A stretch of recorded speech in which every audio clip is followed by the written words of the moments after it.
ఈరోజు వాక్యము అపోస్తల కార్యములు 1వ అధ్యాయము 7వ వచనం.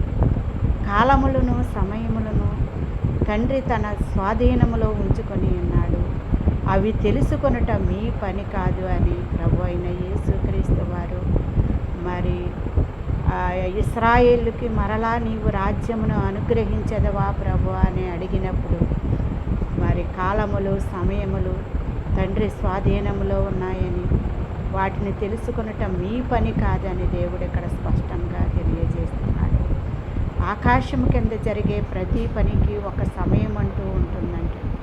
కట్టుటకును, మరి కోల్చుటకును, మరి నాటుటకును, పెరుగుటకును, అలాగే పడగొట్టుటకును, ఇలాగా ప్రతి దానికి ఒక సమయం అంటూ ఉందని మరి దేవుడు ఇక్కడ సెలవిస్తున్నాడు.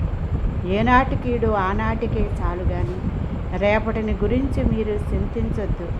రేపేం జరుగుతుందో మీకు తెలియదు.